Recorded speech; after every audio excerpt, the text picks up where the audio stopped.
Salut tout le monde, j'espère que vous allez bien. On se retrouve comme d'habitude pour le deuxième épisode des nouveautés manga d'octobre. Et vu que c'est le début des vacances, je pense que vous avez quand même pas mal de temps libre devant vous.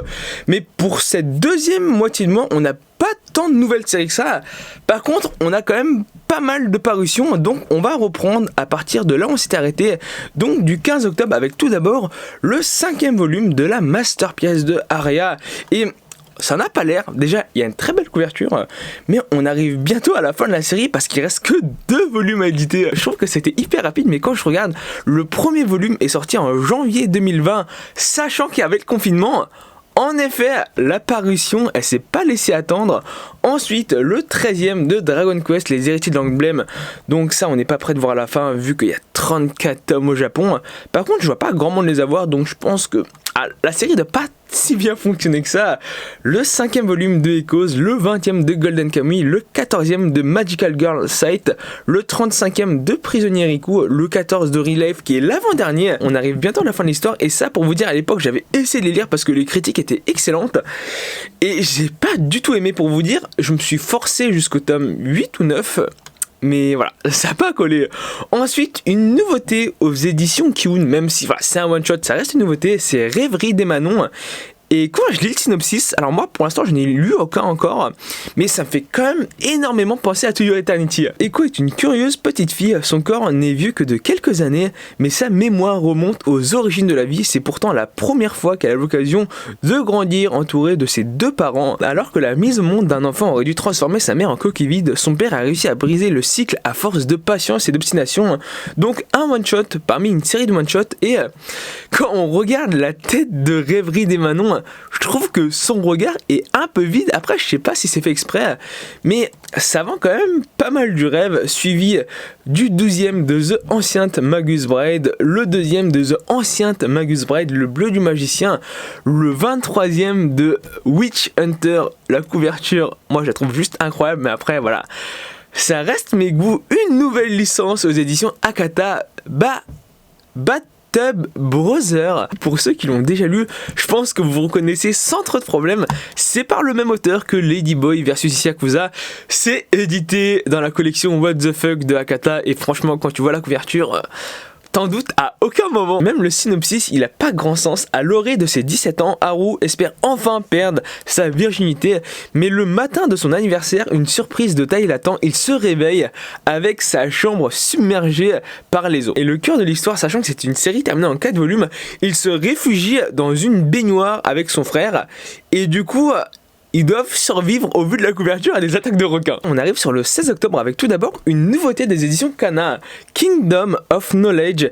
Et pour faire un peu le résumé, c'est Fei et Hui sont des petites créatures aux yeux pointus, c'est des fées quoi, ou des elfes, possédant une grande intelligence. Leur peuple a la particularité d'être le seul capable de déchiffrer les écrits anciens retrouvés dans les ruines d'une civilisation perdue.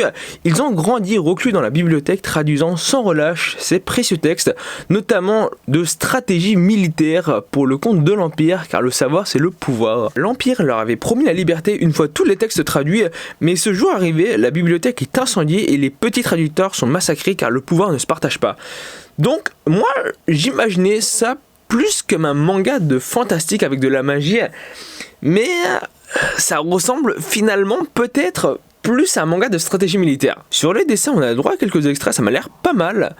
Par contre, en 4 volumes, je vois pas où ils vont en venir. Ensuite, après ça, le 15e tome de March Come Like a Lion, le 9e de Nogon Life et le 7e de Time Shadow que j'attends vraiment avec impatience. On arrive ensuite sur les licences qui vont sortir le 21 octobre avec tout d'abord la réédition Perfect de 20th Century Boy, les volumes 1 et 2 qui vont sortir en même temps, et ça la parution va être hyper rapide parce que si je me trompe pas, c'est un tome tous les mois. Ils appellent ça l'édition Perfect pour la différencier de l'ancienne Deluxe qui existait déjà.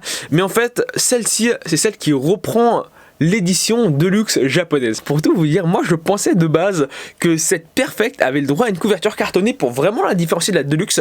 Mais en fait, c'est pas du tout le cas. Et je pense que c'est ce qui aurait vraiment apporté une plus-value. Donc, je suis quand même un peu sceptique. Surtout que je suis pas convaincu que, à part sur les covers, ça apporte quelque chose de vraiment plus. Suivi du 15e tome de Ajin, le 6e et le dernier de Blizzard Axel, le 6e de Cigarette and Candy, le 10e qui est l'avant-dernier de Hélène la charmeuse de bête, le 4e et le dernier tome de Doppelganger. Alors ça, quand ça a été annoncé, même là avec le dernier tome, ça ne m'intéresse pas du tout, et 9 c'est quand même vendu à 8,29€ pour une série... Quand même, je pense que personne ne connaît, je trouve que c'est quand même un peu cher. Le 8e de Flying Witch, que j'attends avec impatience. Le 8e de Freaky Girl, que là aussi j'attends avec impatience. Et du coup, on a rattrapé la parution au Japon. Le 8e de Glouton et Dragon. Et ça, il y a un tome qui sort tous les ans, si je me trompe pas. Le 7e qui était sorti en octobre 2019, donc le 8e qui sort en octobre 2020. Le 3e de Hero Skills achat en ligne. Le 41e de Initial D. Jizo, un one-shot aux éditions Glénat. C'est par le même dessinateur que Pokémon La Grande Aventure. Et Aki ne retrouve plus son chemin pour rentrer chez lui. Tout le monde semble indifférent à cet enfant perdu, tous sauf Jizo. Un étrange garçon sorti de nulle part. Est-ce un enfant des rues? Va-t-il vraiment le ramener chez lui? A-t-il raison de le suivre dans le temple où il l'emmène? Malgré son grand sourire, Aki peine à faire confiance à son nouvel ami, surtout qu'une effroyable sorcière chasse les enfants à la tombée de la nuit. Donc là, ça m'a l'air pas mal, j'attends de voir un peu le format. Mais après, c'est 10,75€, donc ça devrait ressembler à comme la réédition de Ghost in the Shell, le 10e de Magical Task Force Asuka, le 3e de Mao, le 7e de One Piece Magazine, le 5e de la réédition de Parasite. Du coup, on arrive bientôt à la fin parce que c'est 7-8 tomes si je me trompe pas. Le 9e de Pline. Alors là, du coup, je vois la couverture du volume 9 et je vois pas trop le rapport avec Pline. Le 20e de Sayonara, Monsieur Désespoir, le 9e de Shine, le 12e de Strange Case et le 17e tome de Yozakura Quartet qui là aussi, je trouve la couverture sublime. Ensuite, le 22 octobre, on a seulement 2 ouvrages qui sortent. Le premier, c'est le livre Le Manga, vendu au prix de 34,90€ avec une illustration de Golden Kamuitsu. Donc ça nous parle littéralement que de manga. Pour vous faire un peu le sommaire, grand 1, comprendre le manga. Grand 2, le pouvoir du récit visuel. Grand 3, monde invisible et visible. Donc je pense que vous faites plus ou moins une idée. Et avec ça, on a le 6e volume de Naruto Hachette Collection. On poursuit sur le 23 octobre avec tout d'abord le 7e de Bloom Into You. Le premier tome avait fait vraiment une forte impression et là je viens de voir que la série s'est terminée en 8 volumes. Donc j'ai hâte de lire la suite. Le 97e de Détective Conan, le 6e de Gamarin, le tournoi ultime, le 63 de Gintama. Et je pense que pour ceux qui ont regardé l'anime, vous devez voir plus ou moins où on se situe. Et une nouvelle licence aux éditions Ototo, Miruko-chan Slice of Horror. Et ça, c'est quand même assez connu au Japon, donc je suis vraiment content de le voir venir en France.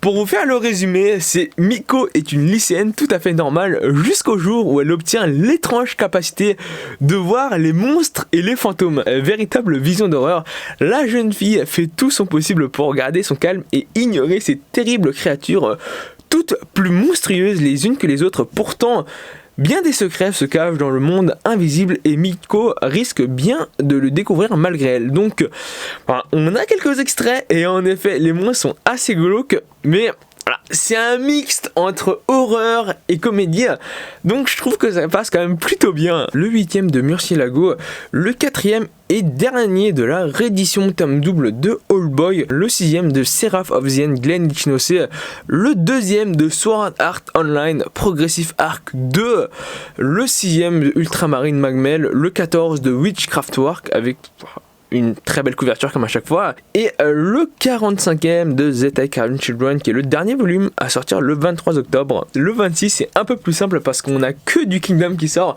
le 51, 52, 53, 54, et normalement on devait avoir le premier volume de A Journey Beyond Heaven, mais il a été décalé début novembre si je me trompe pas. Et dans tous les mangas qui vont sortir après le 28, on a le 27e qui est l'avant-avant-dernier de Moonlight Act, le 23 de Rikudo qui est le dernier volume. Donc je regarde un peu à quoi ressemble la cover et ça m'a l'air de plutôt bien se finir.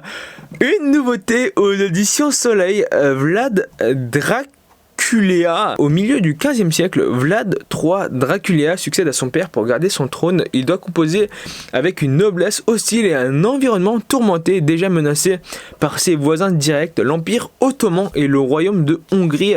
Dans une Europe qui ne connaît alors que la guerre, le jeune prince, fils du dragon, va devoir user de tous les moyens pour que la Valychie ne sombre pas. Et à première vue comme ça, au vu du synopsis, ça m'a l'air d'être un manga plus axé politique qu'autre chose, mais dans les genres, il y a suspense, fantastique.